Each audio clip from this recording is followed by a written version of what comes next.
Well, folks, I guess he does it all. If John Cena can go out of his way and apologize to China in Mandarin, you can get off your lazy ass and go to www.NTTFGPOD.com and subscribe. I'm Rock.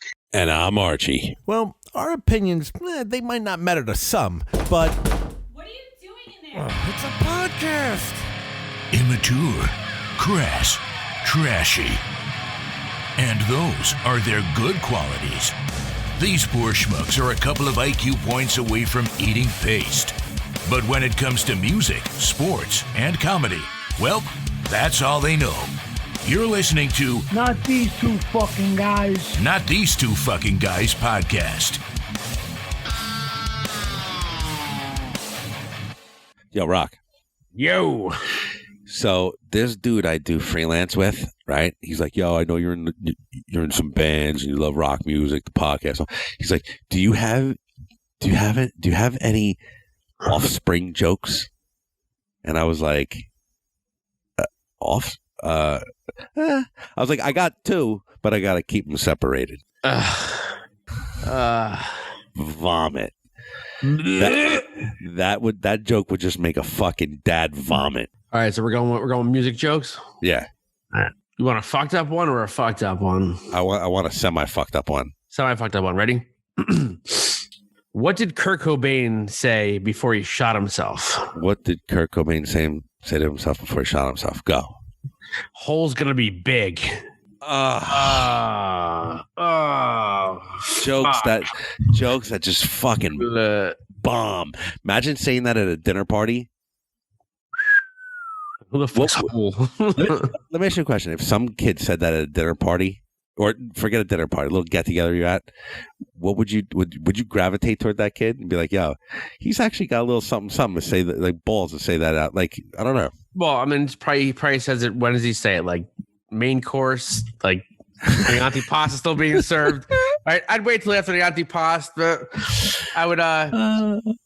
Excuse me. Can I just sit over here for a second? Yeah. Because you know he's got a lot more. Yeah. All right, should we go more fucked up? Yeah, give me a little more fucked up. This is like really fucked up. All right, go. What do Dale Earnhardt Sr. and Pink Floyd have in common?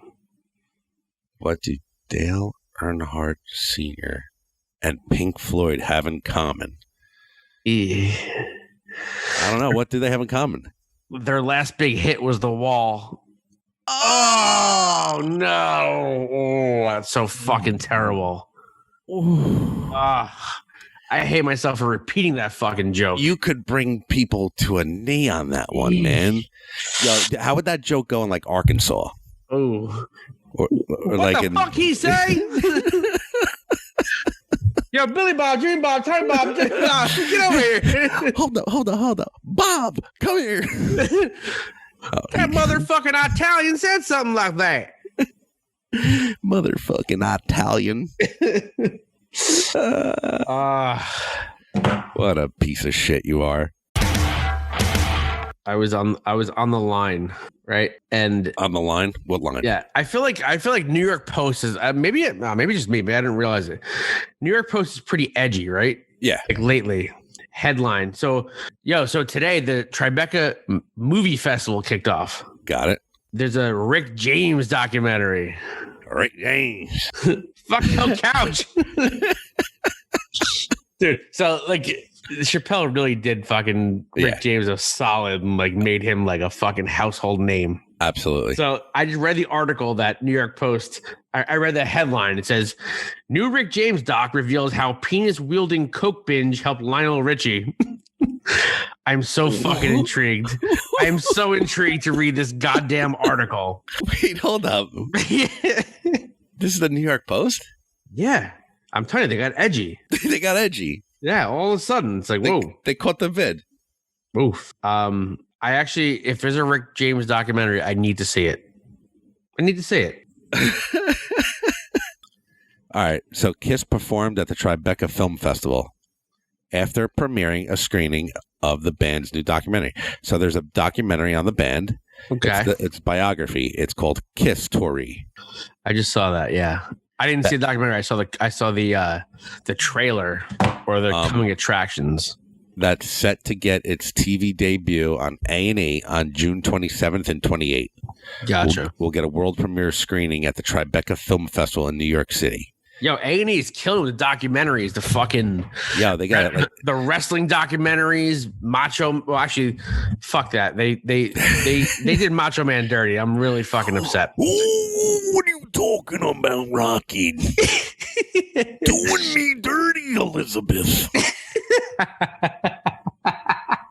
A&E, I'm coming for you. Yeah. So yeah, they did Warrior, Piper, all that shit. We talked about it. Really good. Yeah. Now the Kistery. You're gonna definitely be watching that with your wiener in your fucking hand for sure. Yeah. I'm gonna paint my face like fucking Gene Simmons, and I'll have wiener in hand June 27th to 28th. because what I didn't catch on the 27th, I'll get on the 28th. Is it a 2-part documentary? I don't know. I don't fucking know. I think it just premieres they play it on the 27th and the 28th. But that's cool, bro. Wait, what date?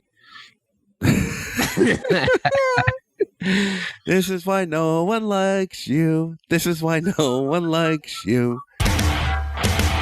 All right, so like again, definitely like Foo Fighters, right?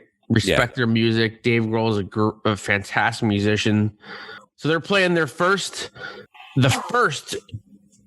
post-COVID show of full capacity at Madison Square Garden. What's the date? Great fucking question. These are all good questions. Okay. Right? And it's only if you're vaccinated. So you're telling me that all those people in there, no one's going to have a fakie? Well, I mean, they're going to resort. They're going to make people resort to having fakies, right? June 20th, again, Sunday, 8 p.m., June 20th. So, Father's Day. So you're telling me that nobody in that crowd is going to have a fake Fauci ouchie? Oof. Did you trademark that? You did. I'm going to get my Fauci ouchie soon. Do you have yours? Oof. No. Oh, all right. So listen, I'm not saying I'm pro-vaccination or anti-vaccination, but I think it's a slippery slope when you start telling people, hey, you can't do this if you're not vaccinated. You can't do this if you're not fucking like, so the whole world is about inclusion now and everyone, not prejudging people, that kind of thing. Well, I mean, this is kind of like the opposite of inclusion, no? I think you're correct. I think I'm going to jump on this train with you. And again, I'm not saying I'm anti-vax. I'm just saying that, like, I feel like some people just don't want to get it. So and that's and now you can't do shit. Yeah, now you can't do stuff. Yeah, you want to know what? You can't come into the party. Yeah, like the world's having a party and you can't come. Why? Because you're anti-vaccination. So I heard, I don't know, I'm a couple of years your elder. Yeah, goddamn, that's right. There was a sitcom when I was a young lad called Silver Spoons. Oh, Ricky Schroeder. Ricky Schroeder. So Ricky Schroeder is like the fucking guy who's like, I watched that. Is anti-vaxxer who's like fighting this now. Is and he like really? And protesting. Yeah, he's like spearheading a campaign against this, especially with the Foo Fighters and MSG. Wow. So listen, it's a very divisive issue. It is with people. It is, and people are they feel very strongly either way. I got a couple of friends that you might know. Of course, you know that because I dabble in that graphic design. They came at me and were like, "Yo, how about you making us some fake Fauci ouchies?" And I was like, "You want to know what? Nah." I was like, I can't do that. I can't do it. Thought about it for a second. All right, so I'm just going to let the audience know. He's saying he can't do it, but you can't see the video. He's shaking his head. Yes, I'm going to do it. Don't tell the local authorities or the government. $75 a pop. Hit me up. just kidding. You know, I got that? He said just kidding and winked at me. But like, dude, so that may be the world we live in. Yeah, man. So like I heard like restaurants are having that shit, like a vaccinated section. It used to be smoking or not smoking, vaccinated or not vaccinated. If I had to put a little bit of a gamble on it, I bet you the time before we leave this earth, we're gonna see like a chip inside you that has like a dog, like your records, your vaccination and everything. That like when you go up to a restaurant, you might just have to put maybe like your arm to the scanner, and you come up, date of birth, who you are, and like that future movies that we've seen, shit like that. I bet you it's gonna happen. We're gonna see this. It knows all about you. It knows your likes, your beliefs. Yeah. Like, you scan it like boop, Jason Arquette. You sick fuck. Yo, our boy Danny Deeks told me this is like years ago. And I swear to God, I thought he was like nuts. If you scanned one of those things going into a restaurant, it would say Rocco Moriel. Don't take cash from him. Good. So Danny Deeks, this has to be, I mean, 20 years ago, 15 years ago, I don't know, whatever. He like swore to God that it was written in the Bible that like the end of times when it comes, it's like you're gonna have like this like almost like a barcode, like you're saying a chip or a scanner on you, like, and that's gonna be like how you live your life and like what. And I'm like, what the fuck are you talking about? I know, man. Now I'm like, okay, try next year. Yeah, it's coming out with the new Fords. Oh my God, think about that. It's really fucked up. So, like technology is like a tad bit scary. I think it's very scary. I think in one hand it's awesome, and I think it's dope, and there's so much shit you could do now. And that's the way life is. But I think it's scary because where the fuck's it gonna go? Everything is like instant gratification though now. Yeah. Oh yeah. Like if you don't know something now, it's like. What, like, Dad? An encyclopedia? What's an encyclopedia? Remember that? Having to look it up? Yeah, well, my problem was I just used them to get on higher shelves. There you go. Yeah, that's what I used them for. Encyclopedia Britannica. Now, speaking of this vaccination that you speak of, my boy, Bruce Springsteen, is doing another run at the same Walter Kerr Theater starting in June. Go until September, helping revitalize and kickstart Broadway, but you can't get in unless you're vaccinated. Dude, all right. So like, okay, this is gonna be a thing. And how do you prove it with a dumb little fucking card? That's what, like it looks like your insurance card or some shit. Yeah, I'm vaccinated. Nah, man, you need that chip in your wrist that you can scan. Bloop. Rocco, piece of shit. Fuck that. No way. Can't be. Well, we'll see. It's going that way, but like, it's like, you went, you went to that Bruce show when it was on Broadway the first time, didn't you? I did go. It was probably one of the coolest music experiences of my life. I remember you telling me it was one of the best experiences you had in your life. Yes. But let's back it up. All right. Let's back it up. How you got those tickets and what your intentions were. Yeah, I hear you. They weren't the best intentions, but if I'm correct, newly married, trying to get a house, or might have had the house, trying to buy furniture, like all that stuff. I was like, yo, I got a fucking idea. I'm gonna buy these tickets. I'm gonna get the best fucking seats I can. Sell them for as much as I can get. An incredible portion goes to my life, and then buy 2 more tickets, like all the way in the back. Just get in the fucking building. You know what I'm saying? Look at you. That was the game plan. You're a fucking idea man. An idea man, because I wanted to see him. Like I wasn't gonna just I don't want to be a straight up. I'm buying the tickets. I'm selling them. I'm not. That's not really my style. But I wanted to buy them, sell them, get some money. Yes, it's true. But I also wanted to buy 2 more tickets and sit in the back. All right. Anyway, so hang on. Just if any local authorities or state authorities listening, he has admitted to so far potentially making fake vaccination cards and also ticket scalping. Go ahead, Arch. You know what?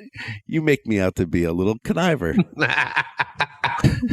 So I wound up taking my brother. I ate the tickets, but it was the greatest job. I mean, I ate the tickets, but it was the greatest fucking show I've ever seen. So it's like, did I eat the tickets? No, I had the best time ever. Looks like you ate more than the tickets. Hey, but listen, things will get better. Keep your chins up. Ooh. No, tell the story about how you ate the tickets. I put them online. I put them up for a certain number. I'm like, yo, I got this. I fucking. In fact, I was like, we're in the money. I told my wife to go on Ashley.com, pick out whatever we need. Hey, go ahead. Couch, entertainment center. I got it all. Our ship has come in. What do you think about the odd? Get two. So I put them up, and I'm like, all right, here we go. Any day now. Here we go. Papa needs some new fucking couches. Here we go. They never fucking sold. And then not only did they not sell, but I'm going to give you one. And I truly believe this. I put them up 4 days later, Springsteen announces his show's going on Netflix. Motherfucker. Now, thank you. Frame it up for the people out there. They don't have to get the exact amount. These tickets were not cheap, and they were in the front row. These were front row seats. These tickets were not cheap. They were front row. I shook his hand. How much did you think you could get for them?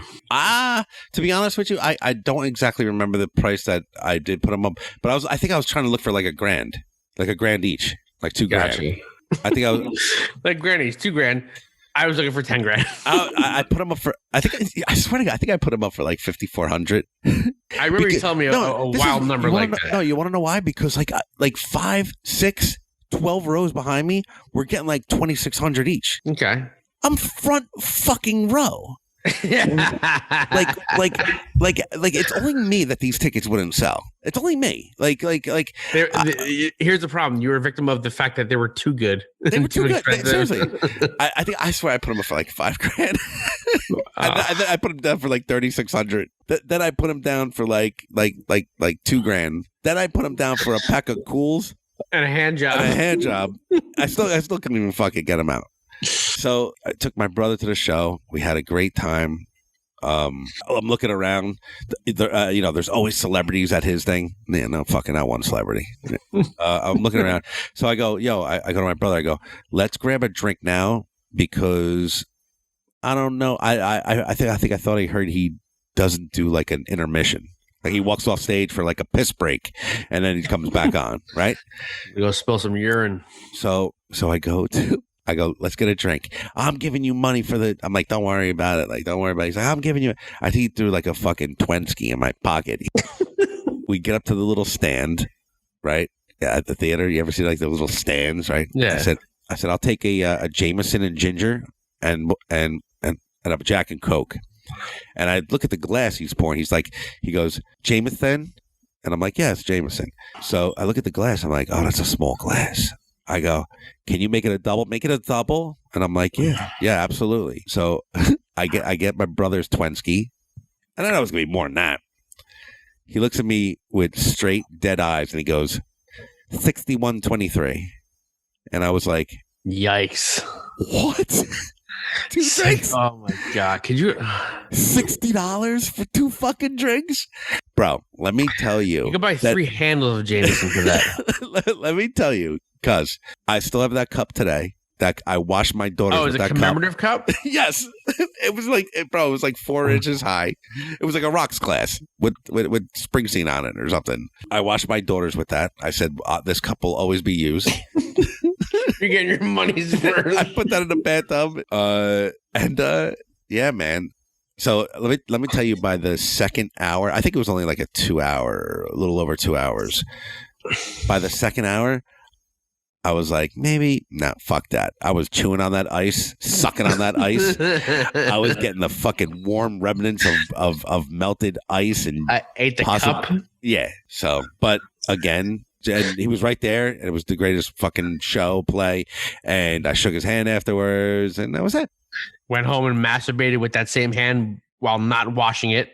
Incorrect. I had a cast on. It was the left hand. No. Well, listen, that's like a once in a lifetime experience because obviously it wasn't a huge theater, right? That he was in, and No. front row for one of your music idols. So hey, what's $5,000 amongst friends? $5,000. Fuck that. Where is it?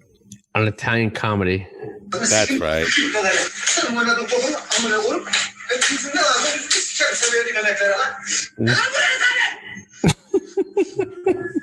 What the fuck?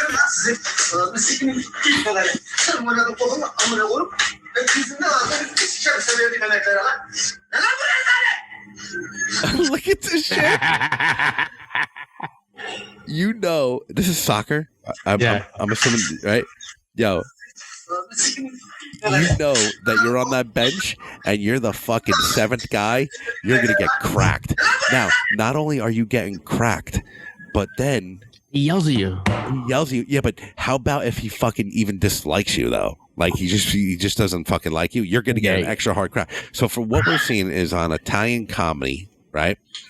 At Italian Comedy on Instagram, this Turkish soccer team he fucking yells at them, and these kids got to be fucking they're not even 19. These are like high school kids, right? They're like 15, 16. I mean, it's fucked up. Like they're getting their fucking they're getting their grills smacked.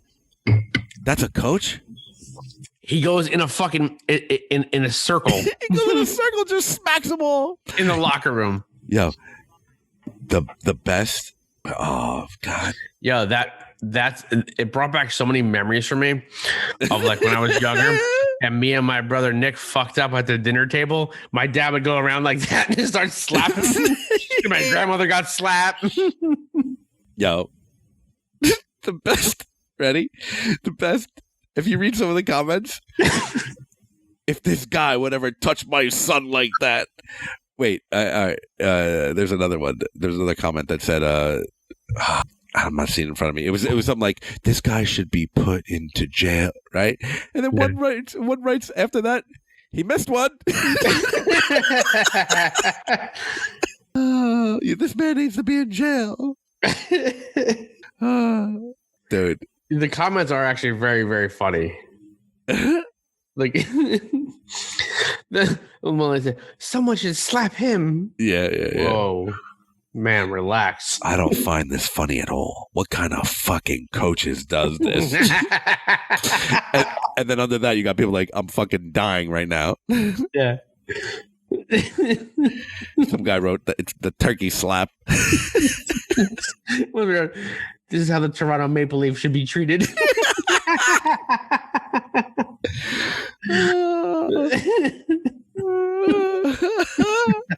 A lot of people, I'm dead. I'm dead. But check that out on at Italian Comedy on Instagram. It's a little brutal, but I don't know. Rocco and I find it funny.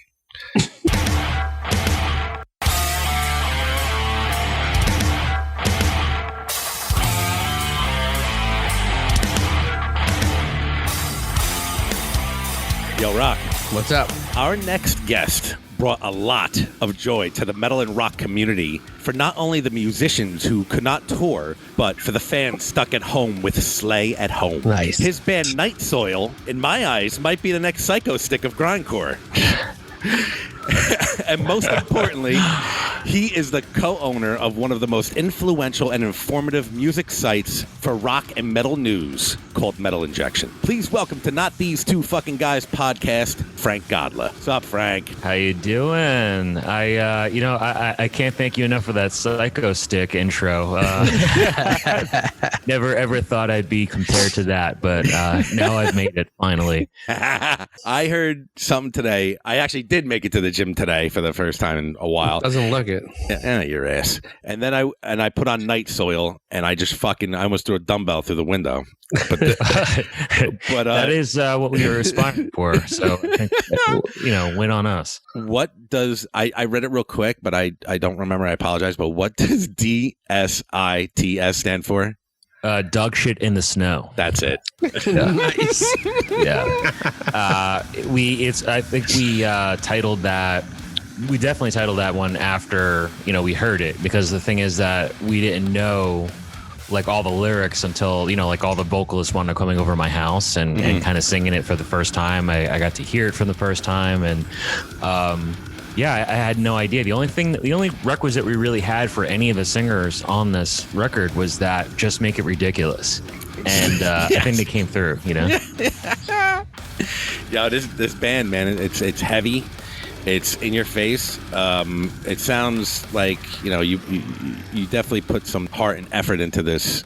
And I believe you have a different vocalist on each track. Is that correct? That is correct. It's a band where it's just me and my boy Nick. And, we've been in bands together before. We've been, really close friends for a long time, and just shooting the shit. We were just talking about doing a stupid, ignorant slam band. And he sent over some riffs. I started assembling some of those riffs into tunes and throwing on some drums. And before we knew it, they became songs. And we thought about like, oh, well, who'd we get to sing, or do one of us sing? But, we're total dog shit in that area. So we're just like, all right, let's just ask the professionals to do it. I know a lot of friends, and, just so happens that nobody really said no, and that's good.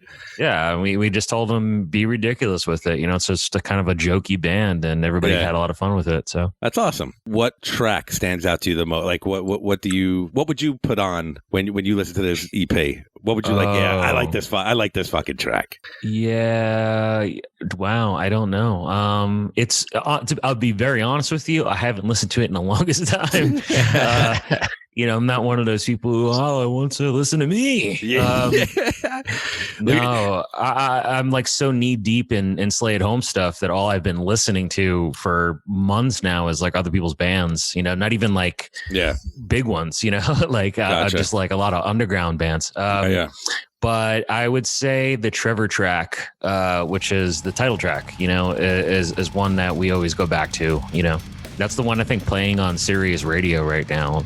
So that's awesome. What would that be? Liquid Metal? Is it on Liquid Metal? Yeah. Jose's been supporting Jose, Sean the Butcher, giving you some love. Yeah. I love those dudes. Yeah, we had Sean the Butcher on maybe about like 5 months ago, Rock, something like that, 4 months ago. Yeah, something like that. He was such a sweetheart of a guy. To be honest with you, both of them. I love them both. They're really close, awesome friends. I would see at shows all the time. I mean, I consider like East Coast, West Coast, New York and LA my home, and I see both of them constantly. Whatever coast I'm on.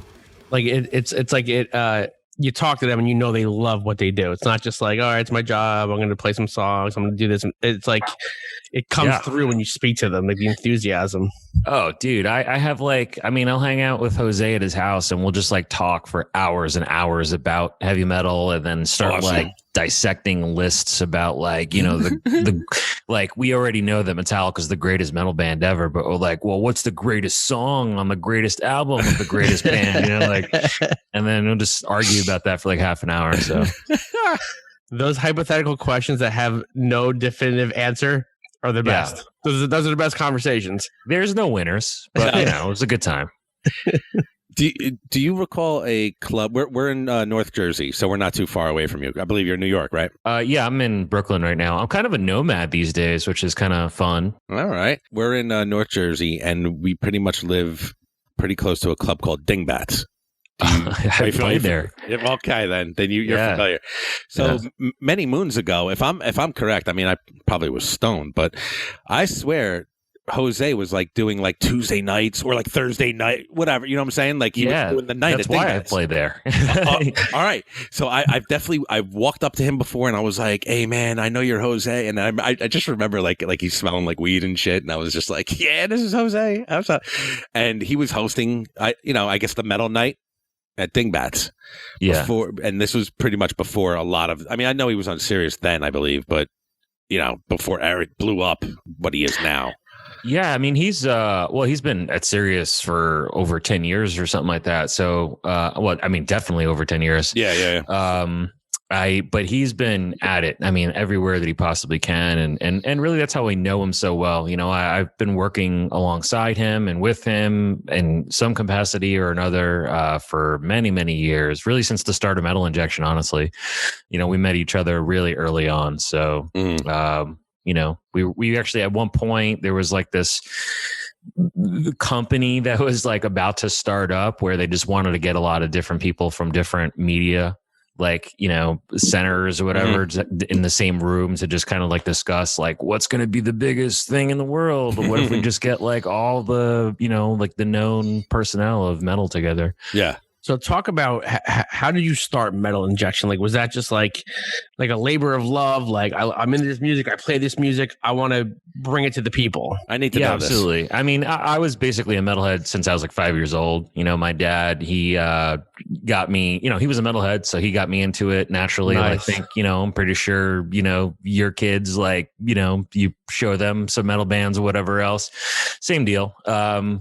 You know, growing up, I was listening to a lot of, you know, hard rock metal of the time in the 80s. And, you know, my first show was Guns N' Roses on the Use Your Illusion tour. Beautiful. Then, you know, Metallica right away after that. Then Merciful Fate was the third one right after that. And I was hooked, you know, that I was a metalhead for life. I know at age 10, I was just like going to shows, and my dad wound up getting me a fake ID when I was 14. So I could just keep on going by myself, you know?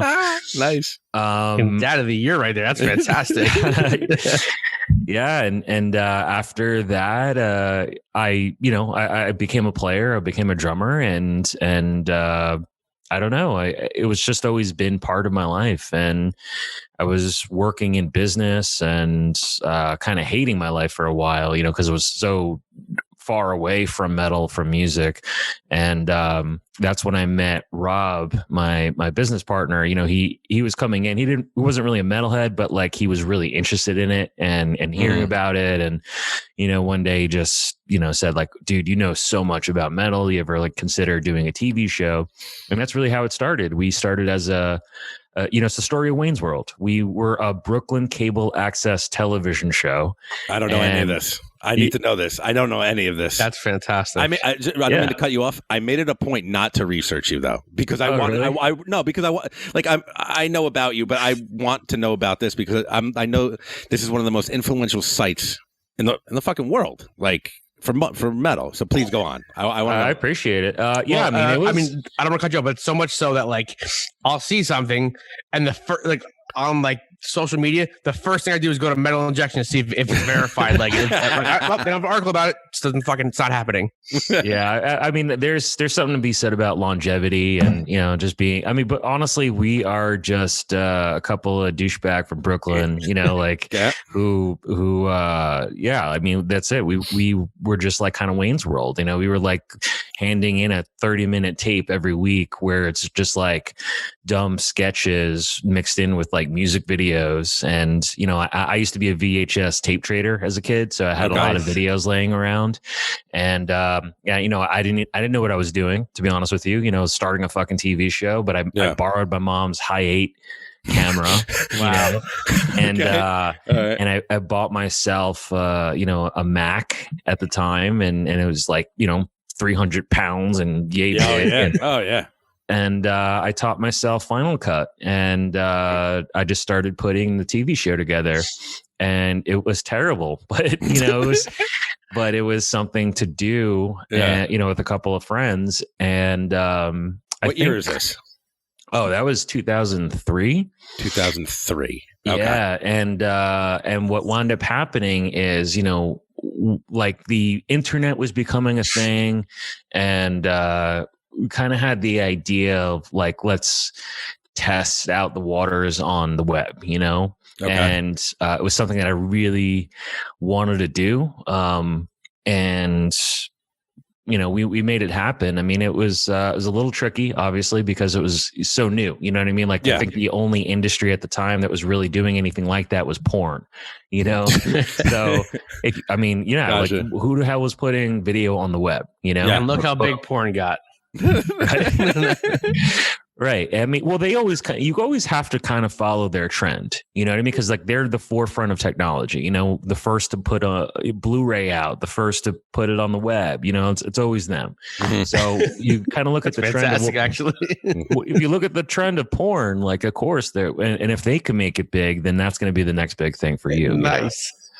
You know? So it was becoming a boom, and we wound up getting it on the web. We launched the website January 1st, 2004, and we were hosting our own videos. And that in itself actually wound up costing a fortune later on. I was just going to say that. Yeah, I mean that server space was not cheap, especially at the time, you know, and we had and really for years we were just like trying to compress, you know, those FLV files smaller and smaller and trying to get a bigger server, and it was just a big headache until we wound up switching over to YouTube. But even YouTube itself, we predate YouTube, which is crazy to think about, you know? Yeah. But that's how we started. Essentially, it was just you know, and once we transferred over to the web, it was kind of the same deal. Like we were just doing, you know, our silly sketches with music videos, you know, interlaced in there, and labels were kind enough to take notice and started sending us, you know, music videos, like, you know, more current music videos to add to the show. And, you know, you could find us outside of, because at the time, the only thing I really knew how to promote was my bands, you know, so it's stand outside Lemoore or CBGB and handing out flyers to my TV show instead, you know? And that's how it worked. Wow. All right. So you launched the site. Like, how did you see the back end, the analytics somehow of like, you know, wow, this is catching on? Or how long did it take for you to be like, you want to know what? I don't know if you do, but I probably don't need to get a job. Like, this is my job. Well, I mean, yeah, that was always you know what? I shouldn't say always, because it was really, for the first year, it almost seemed impossible, but that was definitely my game plan. It was just like, I wanted to build it into a real business, you know, and especially having a business background. I just like kind of wanted to like throw a lot of, you know, attention towards it. And I think I could like really build it into some sort of like sustainable business. And it wound up, it wasn't easy, and it was really slow, to be honest with you, you know, because there's not that much money in metal, you know, as you could imagine. I mean, it looks like you guys are going gangbusters and counting millions on this thing, but you know, I could tell, you know what I mean? Like, we give off that vibe. I know. Yeah, it's hard. It's really hard. You know, metal is doesn't scream, you know, Coca-Cola money or anything like that. So no, I can't say that it does. So it took a long time. I think it was I don't know, like 6 to 8 years before we wound up quitting our day jobs. I don't think it was maybe like 6 years. Like the first 6 years was really just like day job, and then you know, all night I would go and work on Metal Injection after that. So just by skimming through, like right in front of me, like you got fucking like 8-9 tabs, meaning, and then you got drop downs, Slay at Home, Countdown, Funny Videos, Live. You have to have a big team, or at least a decent sized team by now, because there's no way that you and one person or another person is doing all this stuff, from interviews to all this stuff. I mean, you might be surprised how much is done by just the two of us, but it's more than a full-time job, you know. And it's still very much a labor of love, even though we get paid for it handsomely. It's just, you know, like, it's our baby, you know, so of course we're going to put a lot of attention towards it, you know. I mean, like, as far as like original content, I'm very hands-on with that still, you know.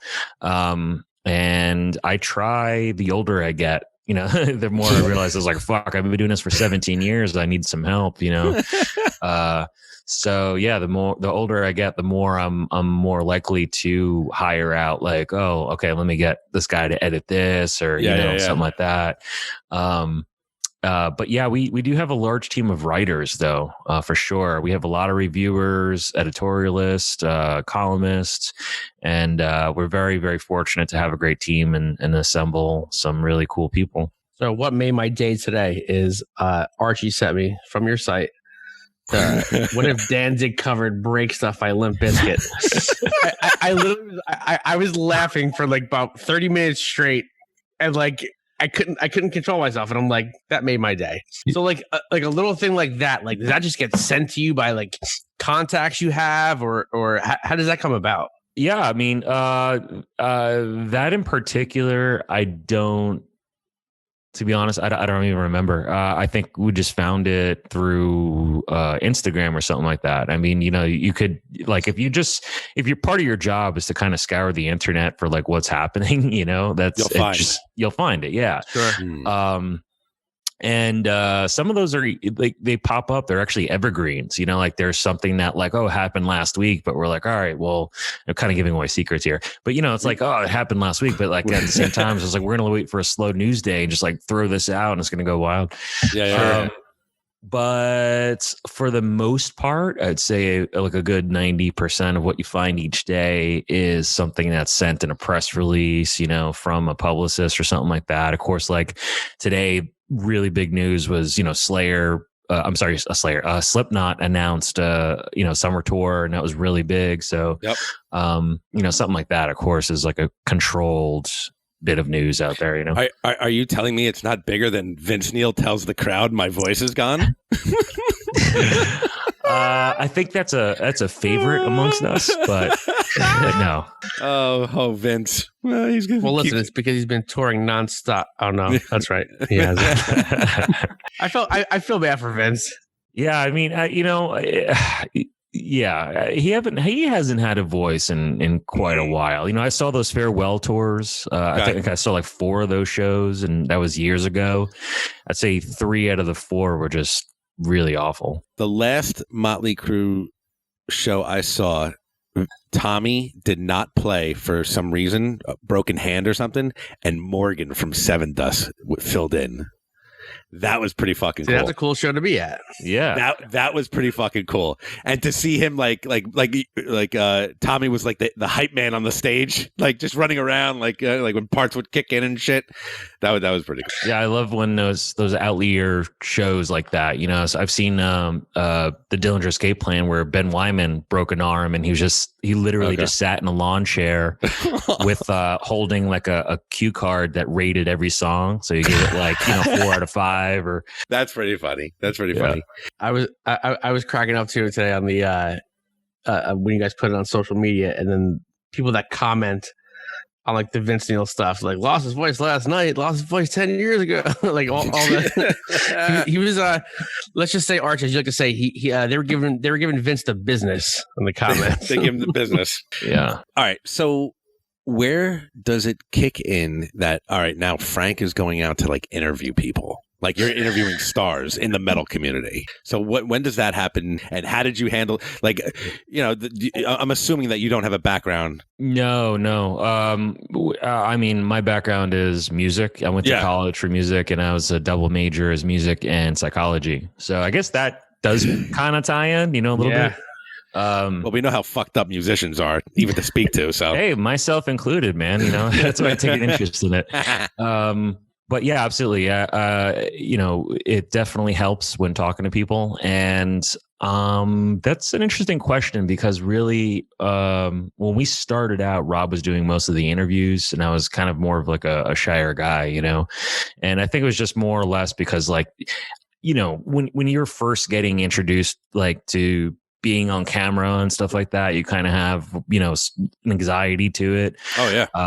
But it took a while for me to shed. And I think around 2012 was kind of when I like just stepped up and started doing a lot more of it. And it started a lot with, I wound up doing this thing called On the Record. Mm-hmm. And it was a mini documentary series that really kind of took off, it started getting attention from outlets outside of metal, and it actually even won an MTV Online Music Award. Oh, wow. And, that was pretty big. That was like a big accolade for us. And I was really stoked to have any kind of attention for that series like that. And it kind of gave me like just the gall to like do more of it, like take some of my ideas and want to explore more of them and start doing interviews and all kinds of shit like that more, you know? This type of the metal and rock genre that you're in, it's your company. You don't have to be placed in a box. You could new ideas, things you want to experiment, you can do. You know? I mean, honestly, I say the best thing about my job, which coincidentally is also probably the hardest thing about my job, is to figure out what's next. You know what I mean? Like I get to like change the formula every year and do whatever the fuck I want. Like anything I could dream of, I can do with it, you know? But I also have to come up with something that hasn't really been done before to a degree and just be ahead of everybody else, my competitors and shit like that. Yeah. You know, and that could be nerve wracking, to be honest with you. You know, it's like a band trying to outdo themselves. You know, like once they put out a great record, they have to like go back to the drawing board and be like, well, how do we top that? That's the same shit with me. You know, like I have no idea, or really us. Like we're constantly trying to figure out like, well, what could we do that's bigger and better than last year? You know, I think that's the kind of shit that keeps an artist up at night where, okay, we're having success. We're doing this. What are we not doing? We always ask ourselves, like even like for the podcast, for example, what are we missing? What are we not doing? Like, because you know, you can see what you're doing. It's a tangible, you know, thing. You can read it, you can see it, but what really messes with people, I believe, is what you don't know that you're not doing. Yeah. Yeah, I mean, again, that really, like you said, that is the growth of an artist, and really like the mark of an artist. You know, like that's how you know you can kind of like take or separate rather, you know, a real artist from maybe like just a, you know, perpetually underground band that's not going to go anywhere. You know, but yeah, it definitely keeps me up at night. I have. But I'm very fortunate that I keep a long list, you know, and I've been working on stuff for years, you know. I mean, like I might have an idea 3 years ago that I'm only getting to right now, you know, and I'm like wow. You know, look at my list on my phone because there's only so much time and so many ideas to explore, you know. Slay at Home was definitely a spur of the moment thing. You know, I didn't know I was gonna start, you know, a virtual online stream that was going to mean anything or matter or even have this kind of longevity.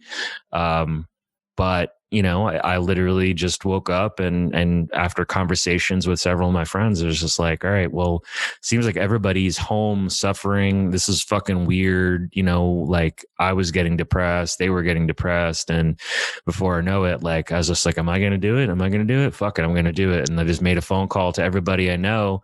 And it's just like, hey, if I wound up like putting together this like massive festival, like, would you be part of it? And everybody said, yeah. So I did it. Well, one of your flyers I have, there's over 100 bands. I can't even get into it, but off the top of my head, you know, I'm a huge fan of Deftones, Typo, we just had Veronica on from LOA. This is going to be awesome. June 18th and 19th. Oh, I mean, it's going to be the finale. Finale. Yeah, so it's one of those things where, you know, first one ran May 29th, you know? So we just celebrated the 1-year anniversary of the first show, you know, the first time Slay at Home ran. And I didn't, you know, because I'm just so in the thick of it, I wasn't really thinking. And it was like around May 1st, I was like, holy shit, okay, this is going to be the 1-year anniversary coming up. I can't possibly finish another grand 2-day event in, you know, just a couple weeks. Yeah. But what I can do is announce a grand 2-day event. Nice. So that's what I'm basically doing. So in a couple weeks from now, June 18th and 19th is going to be a 2-day finale event that is very similar to how it all started in the first place with, you know, like 2 days of art, you know, original sets, cover collaborations, special appearances. And the one thing I added this time around was panels. kind of like a conventional festival has a side program. So I wanted to have something like that, because really my influence of doing a virtual fest, and really what separates it from any other kind of virtual show or fest is my love for European festivals, and going to so many of them, I get to like adopt little ideas here and there into a virtual setting. When it first, all right, you dropped, when did you say the first one was? May 29th of last year? Is that what you said? I'm sorry. Yeah, May 29th and 30th, I believe. Okay. What did you come out of that with? Did you say this, I think I'm onto something, or this is pretty good, this might catch on? Or were you like, this is fucking awesome? Legit. I mean, it was rough. It was really rough. I mean, there was a lot going on in my life at that time. My dad was dying, and so it was. Sorry to hear that. Yeah. Yeah. I mean, it was rough. It was really rough. So it was one of those things where like I was killing myself to get it done, because I already made a promise to the world that I was kind of doing this thing. And I was, like going through, and it was like the thick of the pandemic, and where they were like saying it's airborne and you can't go outside. So like, everybody was terrified about that. And there's just so much pressure, so much anxiety, so much depression. There was just so many things going on.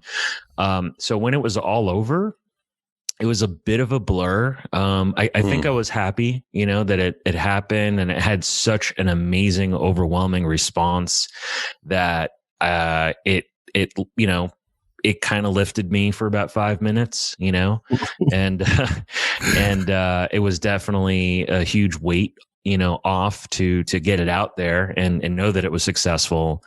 I didn't think of it in terms of like, oh, well, it would be, a reoccurring thing at all. And in fact, it wasn't at first, like we wound up taking all the individual clips and, putting them out over a space of a week or whatever else. And I had to go attend to, my family and be with them. And eventually my dad passed, and it was all really rough, and I hated the world, and I didn't really want to, think about anything for, a month or two. Yeah. And once, you go through the grief process and you come back and you start to look for some sort of reason for all of this, I looked back on my work and I was just like, all right, well, this is something that mattered. This is probably the last thing I did that mattered, to people. And it was all for a great cause. We raised a lot of money for it, for Music Cares, which was the spot, what we were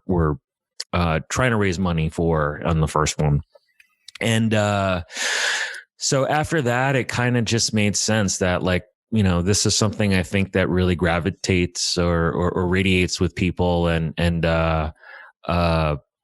all for a good cause, and it had, it'll get me busy. It'll allow musicians to be busy. And before I knew it, I don't know, I just jumped in with like the monthly version of it, so I was like, all right, fuck it. Every month there's going to be a new one, and it's going to be for a new charity, and it's going to be all new sets and all new covers. And it's been wild, and amazing, because I got to play with so many of my heroes through this thing, and one of the best parts of being part of this and being part of this industry for over 17 years now is befriending all my heroes and being close to them. So it's an amazing honor, honestly, to continue doing this and to play with them. And but now things are changing. The world is going back to normal. So it'll be a little ridiculous to have a Slay at Home live stream. When things are yeah. I know. So, yeah, but you know what? You're always thinking. So by the time the next year rolls around, you're going to have it to a different level, I'm sure, and it's going to be something that you're going to concoct in your head. Oh yeah. There's always stuff I have up my sleeve, and a lot of people have already been asking me, actually, if I'm going to like take it to the stage and do something real with it, and I never really know. Only time could tell, I guess. What was the feedback like you said, you've got to befriend some of the artists that you've looked up to, is that what what keeps you going doing these things? It's like the feedback you get from the people that you respect in the industry. Yeah, I guess so. I mean, some of it is for sure. Some of it is what the fuck else am I going to do? Like this is all, like I'm a metalhead and I don't have, I mean, like I can't fix cars or anything like that. Like I know how to fucking put on a show and get people to it. Yeah. So yeah, of course. Listen, I'm stoked. I'm really stoked on like, when I ask somebody, like I'll give a little tidbit away, but like I'm doing a song on this next Slay at Home with David Vincent, and I'm been a massive Morbid Angel fan, since the early '90s as a little kid, and like I've really looked up to David Vincent, and so yeah, so like to be able to play with one of my heroes, like on this thing, and for a great cause is like pretty rad. It's fucking amazing. Yeah, I'm so stoked on it. All right, I need to ask this, and please, if you take this question as like I'm like stupid, I'm okay because I need to know the answer to this. Because in fact, he is stupid. So, all right, because if I probably sat down and think about this, I probably could get it, but I just wanted to ask the man himself. You take a song. All right, I just clicked on a random song just because I love Typo Negative. Typo Negative, Candiria, Paul Bearer, Spirit Adrift, and Paradise Lost. This might sound stupid. Is everybody recording their own part? This is for the geeks out there. Anybody recording their own part to something, to a click, to something that's already recorded already, and then obviously you get the clips.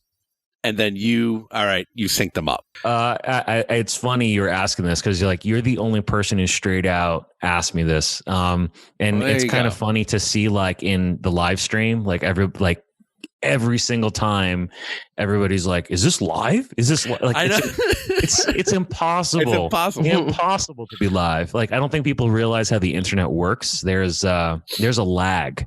Believe it or not, like yes. Even if it's like a nanosecond, I think as soon as you go beyond a state or even like two cities that are far enough apart, there's already a lag, and so you can't possibly do anything like that live.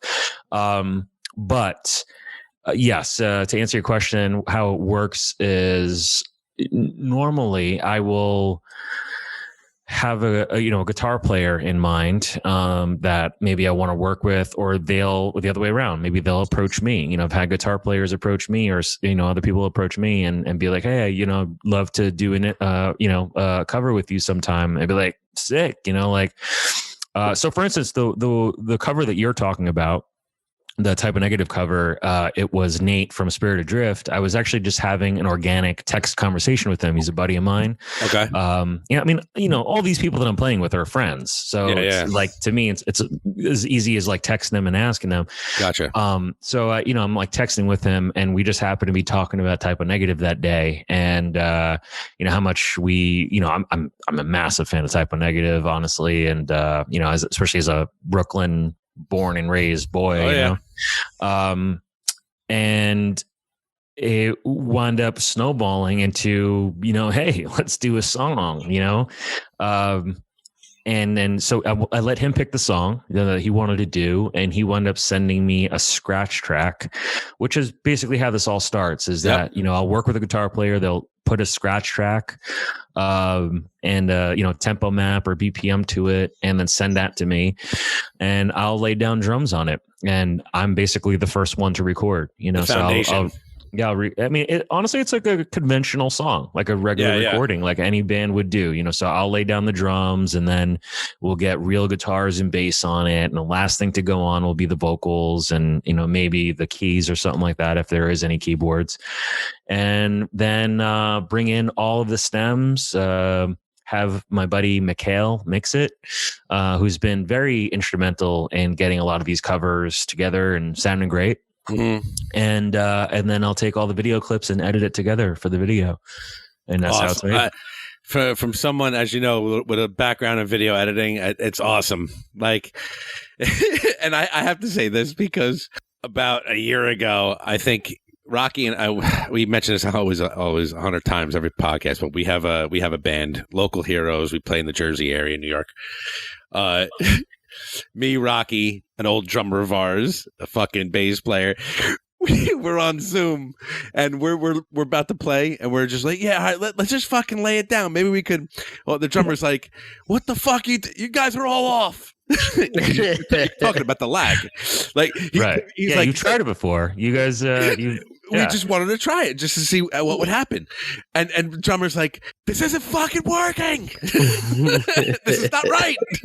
Yeah. But, I think most people don't realize that there's just a slight lag. Yeah. But this is what you've done with Slay at Home is fucking awesome. I mean, for the metal and rock community, I mean, there's people out there all over the world that go to your site and probably just love the collaborations. You get some band with that, that artist with that artist, and you're just like, I love them both. It's fucking awesome. Like they're playing, a random rock song, like it's just fucking great. Listen, I pride myself on the fact that I know a lot of people, and I'm very fortunate in that, but that I know so many different types of players out there, and I think that's a really cool fucking thing. It's not like the same 5 bands over and over again, or they're not all hardcore bands or anything like that. Like they really run the gamut of anybody that you can think of, and I'm really stoked on that. So. Well, I just got an anxiety listening to all the work that goes into what you're doing with this. That I'm like, oh, but I would have given up on like the first step. Like, no, this is, you know what? No, I mean, that's only half of it, man. I mean, the coordinating this thing is a monster for sure. I mean, like this upcoming show, I'm in constant contact with well over 200 people. Jesus. So, it's not easy to put on, a virtual, a festival of this size. I mean, virtual or not, it's going to be huge. And European festivals like Summer Breeze has an entire team of like 20 people putting stuff like that together. It's this one. It's just really me, and it's kind of bizarre, but like it's just a lot of emails, a lot of phone calls, a lot of texts, but again, going back to the origins, it's a labor of love, and it's going to be really cool. It's going to raise a lot of money. I'm stoked on the idea that like the past year we've raised over $200,000 for various charities. That's fantastic. That's really good. And who knows what this one's going to do? I hope because it's a big blowout. It's it does a lot of good out there. We have 4 amazing causes that we're raising for on this one. So I invite everybody to check it out. Where can people find it and where can people donate? So if you go to Mental Injection, obviously, you can just type in Slay at Home. It's going to be there. But the easiest way to find all of the information is I actually have a page devoted to it. It's just slayathomefest.com. And it gives you everything from, it even has an FAQ, because I get asked so many questions all the time. Like, it's is this live? Is this live? What's really funny is that's not on there. I should put that one on. Is this live? And I never answer that one because it's just so ridiculous to think about. But yeah.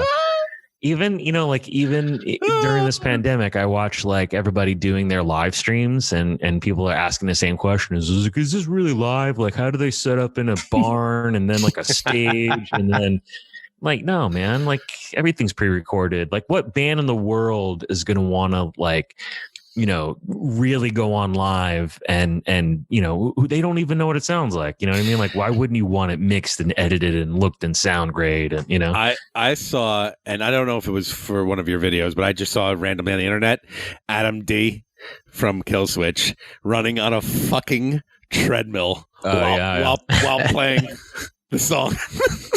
Yeah, that's that's a 2 minute to late night. Buddies of mine, they have their own like bedroom cover thing going on, and we support them as well. They do similar stuff with covers, and they do a great thing. and I believe that they sell it, and the guys who are involved in the song want to get paid from that. Oh, good. Frank, thank you so much for fucking coming on with us for a little while. Yeah, we really appreciate it. Is there anything else we could say about Slay at Home? I know June 18th and June 19th. You told us where we can find it. Anything else about that? And what else do you have up your sleeve? I know you got some tricks up there. I see them falling out a little bit. What do we got? What do we got? Yeah, absolutely. Well, yeah, I mean, again, June 18th, June 19th, it's going to be awesome. Make sure that you get there early for the panels, which I'll also have listed in there as well. I really think the panels are going to be super cool, and people are going to want to like tune in for that a little bit early, because I actually have not even announced that yet, so there's going to be special guests that people are going to want to see on those. Okay. And I'll probably announce those next week. Yeah, I mean, after this, people keep asking what's next. I am going to rebrand this and do something different with it, because one thing I've learned, or one thing I've taken away from this, is that the metal community, it's there, it's there on the web. And it's been amazing to kind of watch people get in a room together and chat, and from Japan through Africa, from fucking US and California, like literally everywhere, come into the same room and talk about the band that we're currently watching or whatever's going on screen at that moment. I think it's just a beautiful thing that takes me, back to the early days of like AOL chat in the metal room and shit like that. So I kind of want to take that vibe and do something cool with it, like a kind of like a Headbangers Ball vibe, and for a new age, and awesome. And so that will emerge soon. After this, I think in the wake of Slay at Home, something cool will happen, and just keep your eyes peeled for that. I told you, Archie, this guy's playing chess, man. He's like 5 moves ahead. Nice. The great Frank Godla, thank you very much for giving us your time, man. And like Rocco said in the beginning of the interview, man, and Metal Injection is like one of our favorite sites. That it's an institution. It really is. Yeah. Oh wait, what happened? Let me check Metal Injection real quick. Yeah. Fuck right. You, I don't believe you. I appreciate the love, guys. Everybody, the great Frank Godla, brother. Be safe, and we'll talk soon. Yeah, cheers. Thanks, pal. Cheers. Bye-bye. Frank Godla, everybody. What an awesome guest. I love that the Slay at Home videos are raising money for charities out there, and I think that's a great fucking cause, because obviously, you could pocket that shit if you wanted to, but it's actually going out to a good cause, and you're getting awesome musicians pairing up, probably getting their rocks off because they're at home and they're slaying it. See what I did there? And they're playing their favorite songs. You know what I'm saying? Dude, it's like, you got to think of it. So right now, and he alluded to it, things are opening up now, and shit's gonna go back to normal. Knock wood, thank God. But when he came up with this was like what people had, right? This was, you couldn't go to a show, you couldn't do the norm when it came to, music in general, but specifically like rock and metal community. Yeah. Well, June 18th and June 19th, I'm going to check it out, because a lot of my favorite artists that I fucking love, like I mentioned before, Deftones, Life of Agony, Tempo, people, probably maybe Kenny Hickey, maybe from fucking Typo, maybe he's doing something. A lot of heavy shit, Lacuna Coil, fucking God, there's so many fucking cool artists doing this.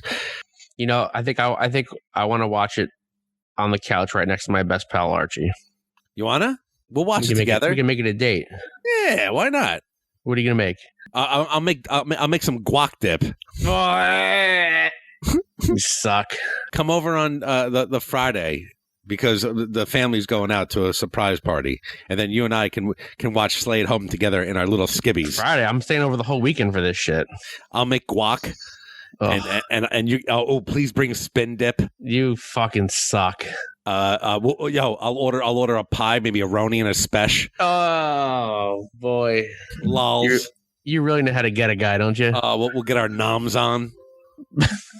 You fucking jerk off. Yeah, you're being sus right now. With that being said, Rocco, do you have anything left to say to the people? If you just heard us talking to Frank from Metal Injection and you get an erection looking at your badass record collection, your credit card bills are in collections, and you rather take the rap than go to witness protection, then you just listen to Not These Two Fucking Guys podcast. We out.